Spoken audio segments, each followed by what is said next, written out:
भारताचे 53वे सरन्यायाधीश म्हणून न्यायमूर्ती सूर्यकांत यांनी शपथ घेतली। न्यायमूर्ती सूर्यकांत हे भारताचे नवे 53वे सरन्यायाधीश बनले आहेत। राष्ट्रपती द्रौपदी मुर्मू यांनी आज त्यांना सरन्यायाधीश पदाची शपथ दिली। उपराष्ट्रपती CP राधाकृष्णन, पंतप्रधान नरेंद्र मोदी, संरक्षण मंत्री राजनाथ सिंह, गृहमंत्री अमित शहा, लोकसभा अध्यक्ष ओम बिर्ला, भाजप अध्यक्ष JP नड्डा, माजी राष्ट्रपती रामनाथ कोविंद आणि माजी उपराष्ट्रपती जगदीप धनखड यांच्या उपस्थितीत त्यांनी सरन्यायाधीश पदाची शपथ घेतली। सरन्यायाधीश भूषण रामकृष्ण गवई यांचा सरन्यायाधीश पदाचा कार्यकाळ 23 नोव्हेंबर 2025 रोजी संपला। त्यांनी 6.5 महिने हे पद भूषवले। सरन्यायाधीश सूर्यकांत यांचा सरन्यायाधीश पदाचा कार्यकाळ सुमारे 1.5 वर्षांचा असेल।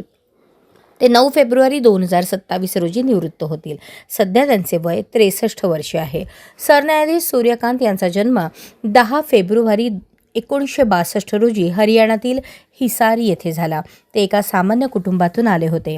सरन्यायाधीश सूर्यकांत यांनी 1981 मध्ये हिसारमधील सरकारी पदव्युत्तर महाविद्यालयामधून पदवी प्राप्त केली आणि 1984 मध्ये कायद्याची पदवी प्राप्त केली। देशाचे नवे सरन्यायाधीश सूर्यकांत यांचा शपथविधी सोहळा पार पडला।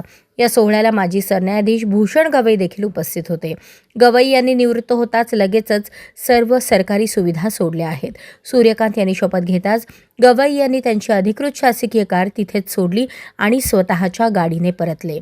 दरम्यान काही दिवसांपूर्वी गवई यांनी हे देखील स्पष्ट केले होते की ते निवृत्तीनंतर कुठलेही शासकीय पद स्वीकारणार नाहीत। नवे सरन्यायाधीश सूर्यकांत यांचा शपथविधी ऐतिहासिक ठरला।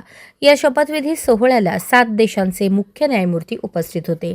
भूतानचे मुख्य न्यायमूर्ती ल्योन्पो नोर्बू शेरिंग, केनियाच्या मुख्य न्यायमूर्ती मार्था कुमे, मलेशियाच्या संघीय न्यायालयाचे मुख्य न्यायमूर्ती नलिनी पथमथान, मॉरिशसच्या मुख्य न्यायमूर्ती बीबी रेहाना मुंगली गुलबुल, नेपाळचे मुख्य न्यायमूर्ती प्रकाश मानसिंग राऊत यावेळी उपस्थित होते।